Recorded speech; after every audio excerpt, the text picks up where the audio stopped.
Hey guys, Aaron Dorr here with an important legal update for all of our members. Everyone knows the Bruen decision from a couple of years ago has forever changed the legal landscape in the fight for the Second Amendment. Post Bruen, all governments have to show that their gun control laws, either existing or future, have an historical precedent as part of proving that that law is constitutional. And since, of course, there is very little historical precedent for gun control in our country, we have seen for a couple of years now a tremendous round of victories in blue states where current gun control laws are struck down, and in red states we're seeing pro-gun laws upheld on a regular basis. And anytime we get a victory, no matter what part of the country it's in, there's a precedential value that benefits everybody. And so I want to take a moment today and talk about one of these recent victories that happened just last week in California, because again, whatever happens in one circuit court benefits all of us nationwide. So the background here is pretty simple. Everyone has traditionally assumed and believed that the Ninth Circuit was pretty much the land of fruits and nuts, judicially speaking. Crazy commies were always on the Ninth Circuit. Only bad decisions came from the Ninth Circuit. But that changed under President Trump. He put, I think it was 10 judges on the circuit court level and dozens in the federal district court level in the states that comprise the Ninth Circuit.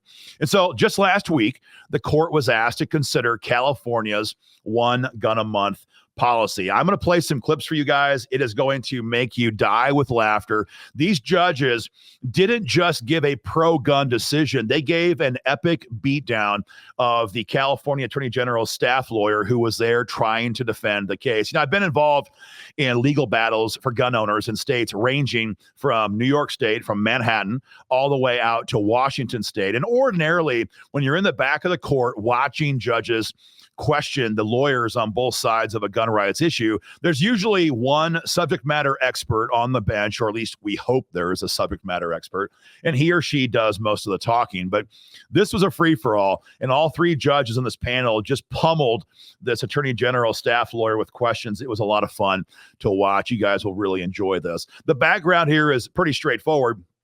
California enacted a one handgun a month law back in 1999. In 2019, that was amended to include semi-automatic firearms, or rifles in particular. And then in January of this year, 2024, it was changed again to all firearms. So now if you're in California, you can only get one gun a month, no matter what kind of firearm you're trying to buy. Of course, no one told the criminals, who are immune from all this crap, so it only impedes law-abiding citizens who want firearms for self-defense. And so recently there was litigation filed in the courts asking for that law to be struck down. And in March of this year, District Court Judge William Hayes agreed. He said, yes, this law is unconstitutional, but he put a stay or a pause or a hold on his own order, leaving the law in place pending the appellate process. The problem is that the appellate process can take years and sometimes multiple years to play out. And so meantime, even though he said the law is unconstitutional, there is no relief for gun owners in California. And so there was an appeal mailed to the Ninth Circuit recently, and they asked them to override the stay on the lower court's decision. And that decision was granted in a 2-1 vote, again, just a couple of days ago in the Ninth Circuit. And so I'm going to show you guys some of the clips. One of the main issues that comes up in talking about a one gun a month law is this is arbitrary. And arbitrariness is often cited as a reason to strike down a law, because if it's constitutionally arbitrary, it's basically tyranny. If the government has the ability to say you can get one gun per 30 days, then why can't they say one gun per 10 years, as was the case in one of the questions? This, I believe, is Judge Bade. Check out her questions to the state's staff attorney. Because I was wondering whether the source of the 30 days, is this an arbitrary number? Would you have the same effect if it were every 10 days, if it were 15 days, if it were 45 days? How did the state settle on 30, just following other statutes? Well, I think that was a consideration for the legislature, but I think what we're looking at here is whether or not 30 days is within the scope of the Second Amendment, and whether or not that's something that is presumptively protected. And in this case, the law doesn't limit the number of firearms that an individual can own. It just really controls the pace at which the firearms can be accumulated. Do you, and I agree with you, the way you put the question is correct. I was just curious about how the state had settled. Notice how he said that. We're not saying you can't have guns. We're just saying we want to control the pace at which you can get them. Yeah, that's just straight up tyranny. That's not constitutional at all. That's what the King of England was doing back in the 1770s, trying to limit how much powder and how many muskets our forefathers could own. And so that was one of the first shots across the bow. But then Judge Owens, who was actually an Obama-appointed judge, came back with his own question later on, and he said, if you're going to talk about this being a protected activity, the state has the right to limit how many guns you can buy per month. What about those who've never bought a gun at all? Doesn't that deny a core right of self-defense? Check this out. It's a pretty good clip. But getting back to the question that Judge Forrest asked, I'll change the hypothetical slightly. If I own a small liquor store and a gang is saying, you know, we're going to if you don't pay us protection, we're going to get you. We're going to get you here, or we're going to get you at your house, but we're going to get you. So I say, but boy, I better have a gun in my store. I need to have a gun in my house. And I don't have any firearms. Under the state of California's rule, I could buy a gun to protect my store or my house, but I couldn't buy one for each, correct? And I'd have to wait 30 days. That's right, Your Honor. You would have to wait 30 days from when you purchased your first firearm to getting. So with that understanding, if the core right the Second Amendment is trying to protect is self-defense, then it seems to me that the law here is impeding that core right. Do you think? There are other ways you can attack straw purchasing and bundling guns. I mean, I understand the state's interest in that, but in the hypothetical that Judge Forrest raised, I mean, that seems to be core Bruen conduct, the ability to defend yourself with a firearm either in your home or your place of work. How do we get around that in this case, unless you can point us to a historical?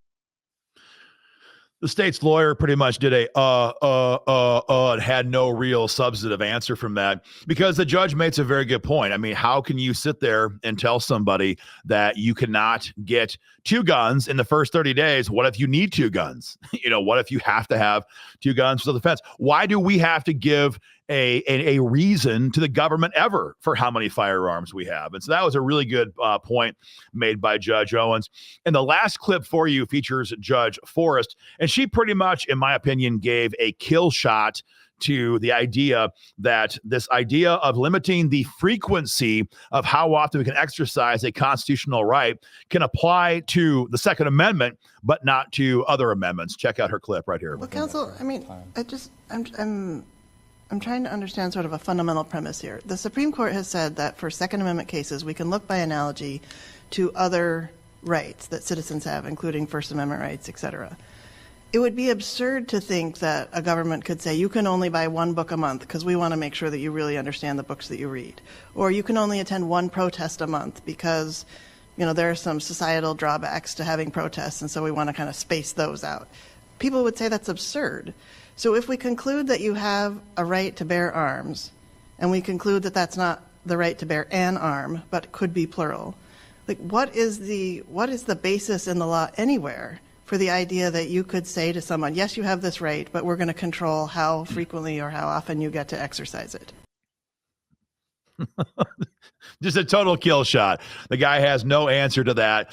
The day went on like that for the next 15 minutes. It was just body shot one after the next. And what's amazing about this case is that ordinarily, after you have oral arguments on a case, you could wait for 6 months. You could wait for a year. You could wait for a year and a half. For example, right now, the Missouri Firearms Coalition has had oral arguments on their Second Amendment Preservation Act law way back in March of this year. It's been 3, 4, 6 months now, and we have not heard anything back in Missouri on that case. In this case, though, this issue was so black and white.